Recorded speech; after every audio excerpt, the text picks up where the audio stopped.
Seminar pada sore hari ini, yaitu kita akan membicarakan mengenai pencegahan penyebaran virus corona. Ini merupakan anggota kelompok dari IPE kami. Dan untuk materi yang pertama, itu akan dibahas mengenai pencegahan penyebaran virus corona secara umum yang akan dibawakan oleh Saudari Dwi Pradnya. Untuk itu, kepada Saudari Dwi Pradnya, waktu dan tempat dipersilahkan. Baik, selamat sore. Apakah saya terdengar? Baik. Jadi, terima kasih kepada moderator yang telah memberikan kesempatan kepada saya untuk membawakan materi mengenai COVID-19 secara umum dan pencegahan penyebaran dari virus corona itu sendiri. Dan juga terima kasih Dr. Adi atas kesediaannya untuk datang mendampingi kami dalam seminar sore hari ini dan juga teman-teman di kelompok IPE 2 dan juga rekan-rekan di STT selaku perwakilan dari desa masing-masing. Sebelumnya perkenalkan, saya Kak Dewi Pratnyawati. Jadi saya adalah salah satu anggota dari kelompok kegiatan Interprofessional Education atau IPE, di mana kami bergerak untuk dapat memberikan edukasi kepada kelompok masyarakat tertentu sesuai dengan bidang kami atau profesi kami. Jadi ada yang dari pendidikan dokter, ilmu kesehatan masyarakat, keperawatan, fisioterapi, psikologi, kedokteran gigi, dan juga farmasi. Nah, baik. Langsung saja pada materi yang pertama. Jadi yang pertama yang kalian harus ketahui bahwa gejala akan muncul 2 hari sampai 2 minggu dari paparan. Nah, jadi bisa saja ya orang yang belum timbul gejala sudah membawa virus tersebut di dalam dirinya. Nah, eee, kita, dan itulah yang sebabnya kenapa jika kita keluar rumah, di era new normal ini kita harus, memproteksi diri kita sebaik mungkin karena kita tidak pernah tahu bahwa orang yang kita ajak untuk berdiskusi atau yang lainnya, itu apakah dia pernah mengalami riwayat perjalanan keluar sebelumnya ataupun dia pernah terpapar virus sebelumnya, kita tidak pernah tahu. Jadi, itu merupakan poin penting yang ada pada video tersebut. Lalu yang kedua, mengenai gejala dari dari COVID-19 itu sendiri. Nah, tadi dikatakan bahwa, COVID-19 itu menyerang sistem pernapasan. Nah, tentunya, jika menyerang sistem pernafasan, pasti gejala yang akan timbul yaitu batuk, pilek, dan demam ringan. Namun teman-teman perlu ketahui bahwa, jika gejala tersebut, demam ringan dan lain-lain itu dapat menyerang pada seseorang dengan sistem kekebalan tubuh yang tinggi seperti itu. Jadi, berbeda halnya jika orang-orang seperti lansia ataupun memiliki penyakit medis tertentu tidak seperti itu yang mungkin timbul gejalanya. Bahkan akan timbul lebih parah seperti sesak nafas, demam tinggi, dan lain-lain seperti itu. Jadi, nanti saya akan menjelaskan mengenai, siapa saja sih orang-orang yang memiliki risiko tinggi, lalu apakah kita merupakan salah satu, orang yang beresiko tinggi ataupun tidak. Lalu yang ketiga, perlu diketahui bahwa virus ini belum ada vaksinnya ya teman-teman. Jadi, nanti misalnya ada orang terkena COVID-19 lalu dibawa ke rumah sakit, tentu saja nanti di sana akan diobati sesuai dengan gejalanya. Misalnya demam tinggi akan diberikan obat anti demam. Kalau misalnya kita pilek akan diberikan obat pilek, kalau misalnya kita batuk akan diberikan obat batuk. Kenapa? Karena virus corona ini belum ada vaksinnya seperti itu. Jadi kita hanya mengobati dari gejalanya. Oleh sebab itu pasti teman-teman tidak ingin eee, terpapar dari virus tersebut. Makanya nanti, di sini saya akan menjelaskan beberapa dan juga rekan-rekan saya akan menjelaskan juga mengenai bagaimana sih cara menghindari kita, agar tidak terserang dari virus tersebut. Lalu yang keempat, tentu saja nanti saya juga akan menjelaskan mengenai penyebarannya. Tadi kan juga sudah dikatakan bahwa penyebarannya melalui droplet. Lalu bagaimana sih cara kita, menghentikan penyebarannya itu agar tidak sampai ke diri kita atau teman-teman, atau orang-orang terdekat kita. Nah, ini bisa dilihat di slide bahwa, kita bisa melihat data sebaran, virus, ataupun COVID-19 itu sendiri, yaitu di covid19.go.id. Jadi nanti di situ, situsnya, bisa melihat, data-data secara global, lalu di Indonesia tentunya. Selanjutnya.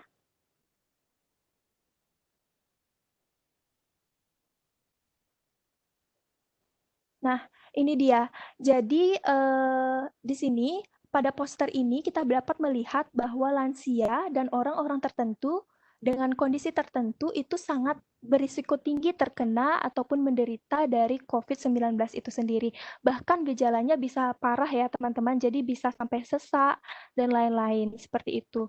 Dan di sini anjurannya yang dapat kita berikan yaitu tentu saja kita tidak henti-hentinya ataupun di media juga tidak henti-hentinya memberitahu bahwa cuci tangan dan juga etika bersin itu sangat penting. Jadi cuci tangan menggunakan hand sanitizer, cuci tangan menggunakan air mengalir dan juga obat antiseptik itu ataupun sabun antiseptik itu sangat penting dilakukan. Lalu ikuti anjuran pemerintah untuk menjaga jarak. Walaupun sekarang sudah di era new normal, tetapi kita juga harus tetap mengikuti anjuran pemerintah dengan menjaga jarak minimal 1 meter. Karena seperti yang tadi juga, kita tidak pernah tahu orang yang kita ajak kontak ataupun kita ajak bertemu apakah dia telah terpapar virus tersebut, karena seperti yang tadi juga dikatakan bahwa gejala akan muncul 2 hari sampai 2 minggu setelah terpapar. Jadi sebelum itu tentu tidak menimbulkan gejala seperti itu. Lalu bersihkan dan disinfeksi permukaan yang sering kita sentuh. Misalnya kita menyentuh handphone, lalu benda-benda di sekitar kita ataupun saat kita keluar, benda-benda di sekitar kita kita sentuh, motor misalnya, itu juga harus kita disinfeksi. Karena virus juga bisa bertahan di sana. Artinya jika virus sudah keluar di udara bebas seperti itu dia tidak langsung mati, seperti itu. Jadi dia bisa menempel di benda-benda tertentu dengan waktu yang tertentu, 2 sampai 3 hari bisa bertahan seperti itu. Jadi kita tetap harus memproteksi diri kita dengan tetap kita harus membersihkan dari benda-benda sekitar kita. Lalu tentu saja hindari aktivitas di tempat umum. Walaupun sekarang di era new normal, tapi teman-teman harus ingat bahwa sebisa mungkin jika kita tidak memiliki kepentingan yang mendesak, kita sebaiknya tetap di rumah saja, seperti itu. Selanjutnya. Nah, ini dia yang tadi saya katakan, apakah kita berisiko, apakah kita memiliki risiko tinggi ataupun risiko rendah. Jadi di sini yang dikatakan orang-orang yang berisiko tinggi yaitu dia yang memiliki penyakit tidak menular atau kondisi medis berikut ini, seperti tekanan darah tinggi, memiliki diabetes atau kencing manis, penyakit jantung, ataupun ada riwayat stroke ataupun serangan jantung, lalu infeksi saluran pernafasan kronis, misalnya sebelumnya sudah memiliki penyakit radang paru-paru, TBC, lalu memiliki ataupun orang-orang yang memiliki penyakit seperti kanker seperti itu. Nah, inilah salah satu penyakit yang kita katakan non-communicable disease ya, artinya penyakit yang tidak menular yang dapat menyebabkan orang tersebut memiliki resiko tinggi mendapatkan gejala virus corona tersebut. Lalu, apakah kita merupakan salah satu orang yang berisiko? Apakah kita memiliki penyakit medis tertentu, ataukah apakah kita memiliki penyakit autoimun misalnya? Kemungkinan saja kita bisa memiliki penyakit risiko tinggi, tapi sebagian besar orang-orang yang usianya kurang dari 60 tahun, artinya kita kan masih muda ya, maksudnya kita belum lansia ataupun lanjut usia seperti itu, kemungkinan kita memiliki risiko yang rendah. Namun, perlu ditekankan bahwa kelompok berisiko rendah bukan berarti tidak berisiko. Jadi, tetap kita harus memproteksi diri kita, seperti yang tadi saya tidak bosan-bosan mengingatkan, rajinlah mencuci tangan dengan hand sanitizer atau obat atau sabun antiseptik dan juga air mengalir. Lalu etika batuk, bagaimana kita etika batuk yang baik, yaitu dengan menggunakan siku ataupun dengan menggunakan tisu, lalu hindari menyentuh mata, hidung, dan mulut karena rawan sekali jika kita setelah menyentuh sesuatu, kita tidak tahu apakah sesuatu tersebut ada virusnya ataupun ada bakterinya. Jika kita istilahnya tangan kita suka mengucap mata atau memegang hidung, memegang mulut, itu rawan sekali yang cepat berpindah ke tubuh kita seperti itu. Lalu hindari atau batasi berada di tempat-tempat yang ramai, ikuti anjuran pemerintah, hindari kontak dekat dengan orang yang sakit, agar kita juga tidak tertular, misalnya kita mengalami flu, seperti itu kan tentu saja daya tahan tubuh kita menurun, walaupun kita masih muda, jika daya tahan tubuh kita menurun, tiba-tiba apesnya misalnya virus corona mendatangi kita, ya kita tidak tahu mungkin gejalanya bisa tambah buruk seperti itu. Jadi tetap ikuti anjuran, yaitu cuci tangan, jaga jarak, hindari keramaian, seperti itu. Mungkin selanjutnya. Nah, ini yang seperti katakan tadi bahwa, COVID-19, terutama menyebar dari orang ke orang. Namun virusnya juga tetap bisa, berada di barang-barang tertentu, yaitu benda mati. Jadi dia tidak langsung hilang ataupun sirna dari benda-benda tersebut sebelum kita disinfeksi benda-benda tersebut. Ataupun, misalnya contohnya di tombol lift ataupun di HP, lalu, di ballpoint, di pegangan pintu itu rawan sekali karena sering tersentuh oleh orang-orang. Seperti itu ya. Jadi tetap kita disinfeksi juga tangan kita, kita disinfeksi juga barang-barang yang ada di dekat kita.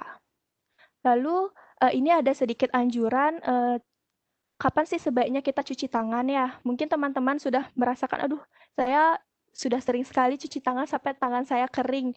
Ya, memang seperti itu gitu. Jadi, kita belum menemukan vaksinnya, bahkan memang, masih sedang gencar-gencarnya ya, pasti dari pemerintah ataupun dari tenaga medis, sedang melakukan penelitian yang besar-besaran untuk mendapatkan vaksinnya. Namun tentu yang kita bisa lakukan ya mau tidak mau kita harus rajin mencuci tangan ya, walaupun tangan kita menjadi kering ya, kita bisa atasi dengan menggunakan pelembab misalnya ya, seperti itu. Jadi, jangan mengeluh karena itu merupakan yang bisa kita lakukan untuk memproteksi diri kita. Dan ini untuk anjuran-anjuran cuci tangan setelah batuk, saat merawat orang sakit, sebelum makan misalnya itu mungkin sudah sangat lampau sekali ya, gininya, apa, anjurannya karena pasti teman-teman kita atau adik-adik kita di TK pun tahu sebelum makan itu harus cuci tangan seperti itu. Jadi, teman-teman juga tidak boleh walaupun kita sudah dewasa ya tetap kita lakukan kebiasaan-kebiasaan tersebut. Next. Nah ini dia, sedikit, sharing lagi mengenai cara cuci tangan yang baik, baik itu menggunakan, sabun antiseptik dan juga air mengalir dan juga menggunakan, hand sanitizer. Jadi, untuk cuci tangan dengan menggunakan air mengalir dan juga sabun antiseptik, itu kita bisa dengan cara yang pertama, tentu saja kita membasahi tangan kita dengan air, lalu kita mengambil secukupnya dari antiseptik tersebut, sabun antiseptik tersebut, lalu kita bisa usapkan pada kedua telapak tangan kita. Lalu setelah itu kita bisa gosok sela-sela jari kita, punggung jari, lalu sela-sela jari, lalu dengan gerakan mengunci. Setelah itu kita bisa gosok ibu jari kita, lalu kita bisa gosok dari ujung jari kita ke telapak tangan kita seperti itu. Itu merupakan 6 langkah prosedural yang bahkan kita juga tenaga medis, kita lakukan 6 langkah prosedural sebelum kita mengambil pasien seperti itu. Setelah itu bisa kita bilas kembali menggunakan air yang mengalir, lalu kita ambil tisu untuk mengeringkan tangan kita. Nah, yang perlu kita ketahui dan kita ingat bahwa setelah kita membersihkan menggunakan tisu, jangan dulu dibuang, itu gunakanlah untuk menutup keran. Jadi jangan langsung dibuang, lalu tangan kita kosong untuk menutup keran. Jadi nanti bakteri yang di keran tersebut lagi pindah ke tangan kita kan istilahnya rugi ya kita cuci tangan seperti itu. Jadi gunakanlah tisu yang setelah kita pakai mengelap tangan kita untuk menutup keran, setelah itu baru buang tisu tersebut. Seperti itu. Itu untuk menggunakan cara mencuci tangan jika kita menggunakan air mengalir dan juga sabun antiseptik. Namun yang kedua, jika misalnya kita ada di luar seperti itu, kita tidak menemukan nih di mana nih ada wastafel misalnya, kita tidak bisa mencuci tangan dengan air mengalir, tidak masalah jika kita menggunakan hand sanitizer. Caranya sama, 6 langkah prosedur seperti tadi. Namun perlu diketahui bahwa jika kita menggunakan hand sanitizer, tangan kita itu tidak boleh sangat kotor ya. Misalnya setelah kita makan ataupun setelah kita memegang sesuatu yang agak menyebabkan tangan kita agak kotor, misalnya ada pasir di tangan kita, sebaiknya menggunakan air mengalir dan sabun antiseptik. Kenapa? Karena hand sanitizer itu efektivitas kerjanya akan berkurang jika tangan kita terlalu kotor. Tetapi namun jika tangan kita istilahnya kita tidak bisa melihat kotoran-kotoran tersebut di tangan kita, tapi ternyata ada bakteri kan kita tidak tahu. Tidak masalah menggunakan hand sanitizer seperti itu. Jadi perbedaan dari mencuci tangan menggunakan air mengalir juga hand sanitizer, selain juga dari durasinya itu hand sanitizer itu lebih sedikit durasinya, itu hanya 20-30 detik, namun durasi jika mencuci tangan dengan air mengalir itu yaitu 40-60 detik.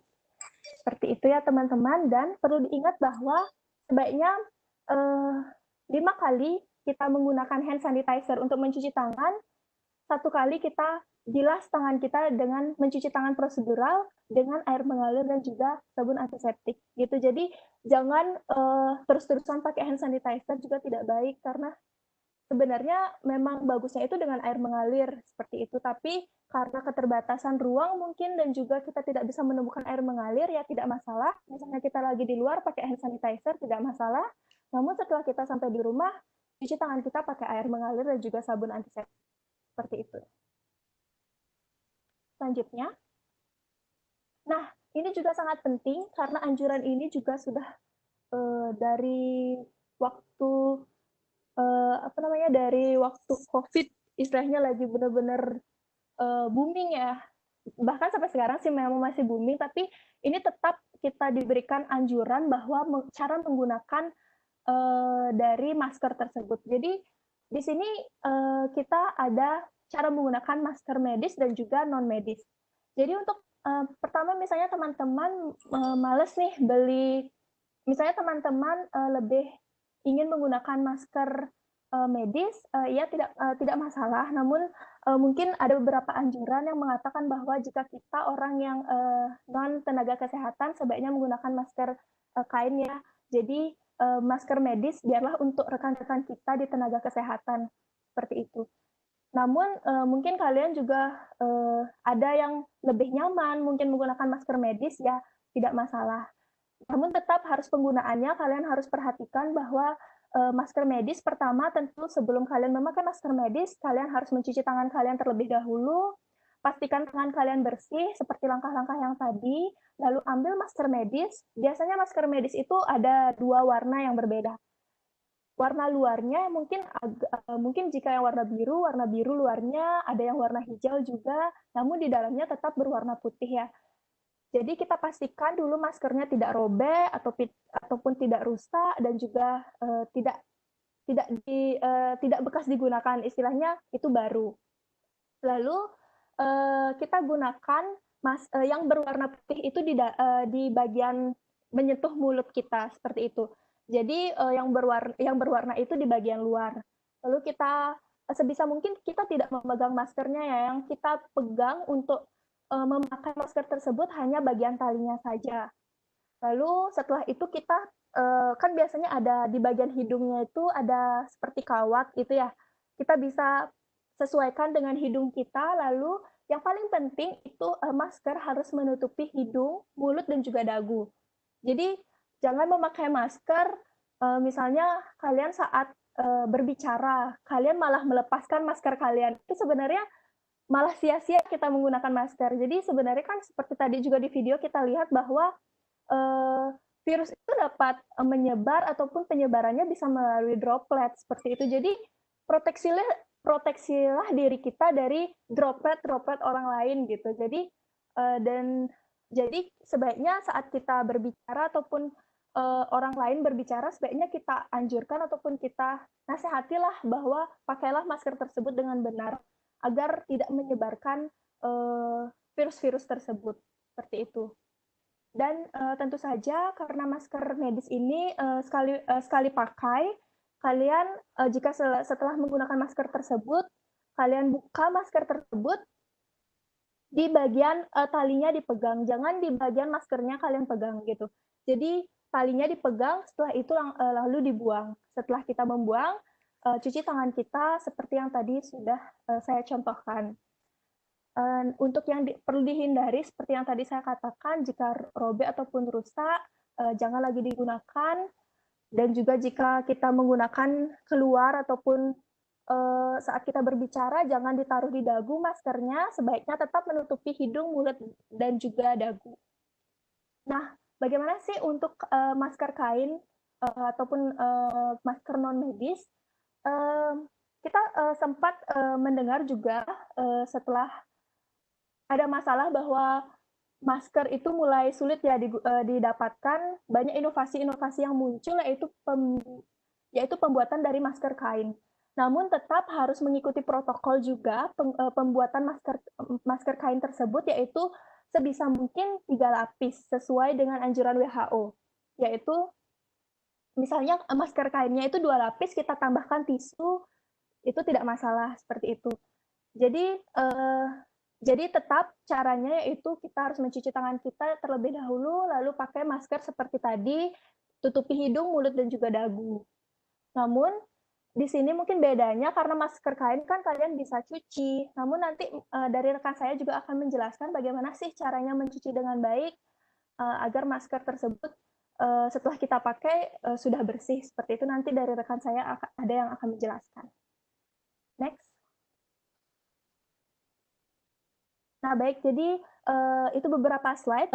Kelompok berisiko dan juga tidak berisiko seperti yang tadi sudah saya jelaskan.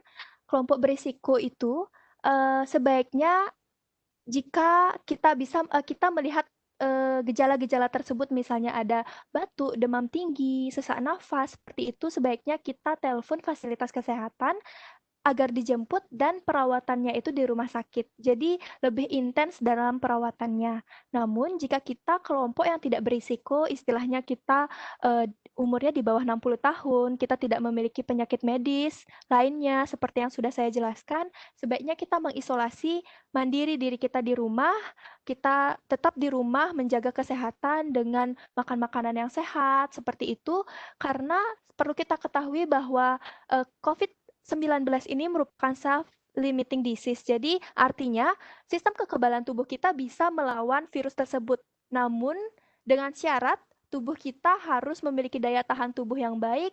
Kita harus meningkatkan daya tahan tubuh itu dengan makan makanan yang sehat seperti itu. Jadi itu merupakan poin penting yang dapat saya jelaskan atau dari video tersebut. Nah, di sini apa sih yang harus kita lakukan jika Anda merasa kurang sehat?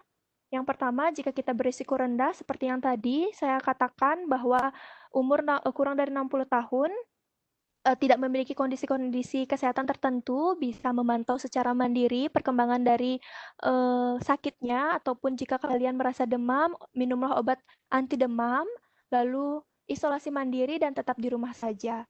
Namun jika kita berisiko tinggi, misalnya kita memiliki penyakit medis tertentu dan kita merupakan umurnya sudah misalnya orang tua kita ataupun orang-orang terdekat itu ada umurnya sudah lebih dari 60 tahun, sebaiknya kita telepon fasilitas tertentu atau layanan kesehatan agar dijemput dan bisa dipantau nanti kesehatannya di rumah sakit. Nanti akan diisolasi di rumah sakit dengan tenaga medis seperti itu. Baik, jadi sekian yang bisa saya sampaikan. Jadi akan dilanjutkan oleh pemateri selanjutnya. Semoga materi yang saya berikan dapat bermanfaat dan rekan-rekan dapat menerima pesan-pesan tertentu yang dapat tadi saya sudah jelaskan. Terima kasih, saya kembalikan lagi ke moderator.